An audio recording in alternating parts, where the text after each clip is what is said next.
अंतरिक्ष अरबों खरबों ग्रहों से भरी हुई है, जहां आमतौर पर 2 तरह के ग्रह पाए जाते हैं।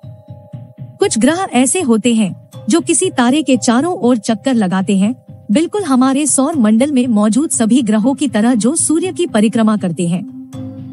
वहीं कुछ ग्रह ऐसे भी होते हैं जो किसी भी तारे से बंधे नहीं होते और अंतरिक्ष में यहाँ वहाँ भटकते रहते हैं। इन स्वतंत्र ग्रहों को रोग प्लैनेट कहते हैं।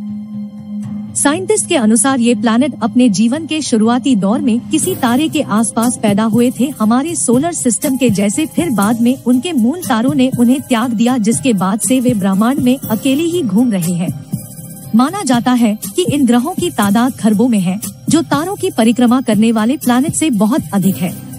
ये ग्रह हमेशा गति में रहते हैं और ये रोशनी भी नहीं छोड़ते हैं, इसलिए इनका पता लगाना बेहद चुनौतीपूर्ण होता है। ऐसे में क्या ये संभव है कि ऐसा कोई ग्रह चलते चलते हमारी सोलर सिस्टम में घुस जाए और हमारे धरती से टकरा जाए? और अगर ऐसा हो गया तो इसका क्या परिणाम हो सकता है? आइए जानते हैं। नमस्ते दोस्तों, मेरा नाम है आकांक्षा और आप देख रहे हैं हमारा YouTube चैनल डिस्कवर फैक्टोलॉजी। तो चलिए वीडियो शुरू करते हैं। अरबों वर्षों से सूर्य के ग्रेविटेशन फोर्स ने धरती और हमारे सोलर सिस्टम के अन्य ग्रहों को अपनी ऑर्बिट में स्टेबल और रिलायबल पथ पर बनाए रखा है। धरती हैबिटेबल जोन में रहकर सूर्य की परिक्रमा करता है। हैबिटेबल जोन की वजह से ही यहाँ पानी लिक्विड फॉर्म में है, जिसने जीवन को इस धरती पर आज तक बनाए रखा है। हैबिटेबल जोन में रहने के बाद भी हम इतने खतरनाक ब्रह्मांड में रहते हैं, जहां हर वक्त किसी न किसी ऑब्जेक्ट जैसे कि एस्ट्रॉयड, ग्रह या सैटेलाइट के धरती से टकराने का डर बना रहता है।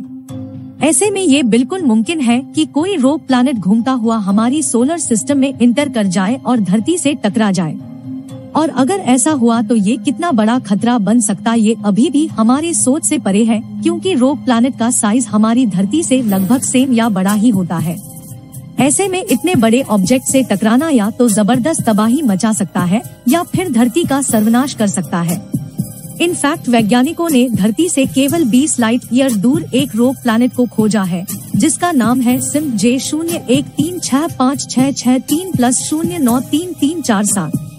इसका साइज हमारी पृथ्वी से लगभग 12 गुना ज्यादा बड़ा है और इस बात से इनकार नहीं कर सकते कि फ्यूचर में यह रोग प्लैनेट हमारे सोलर सिस्टम की ओर भी आ सकता है और धरती से टकरा भी सकता है। लेकिन ये तभी पॉसिबल है जब हमारी किस्मत बहुत ज्यादा ही खराब हो, क्योंकि सोलर सिस्टम के लेवल पर भी हमारी धरती का साइज ना के बराबर है और फिर भी यह रोग प्लैनेट यहीं आकर टकराए।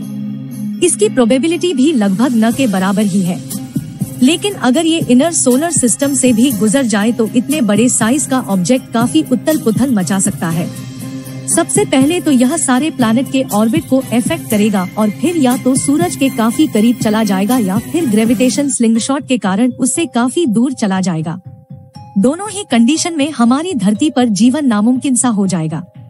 अगर इससे हमारी ऑर्बिट सूरज के करीब हो जाए तो धरती पर कुछ समय के लिए बेतहाशा गर्मी होगी और बाकी समय पर जमा देने वाली ठंड। ऐसी कंडीशन में फसलें भी नहीं उगेगी और धरती पर जीना ही हमारे लिए हानिकारक हो जाएगा।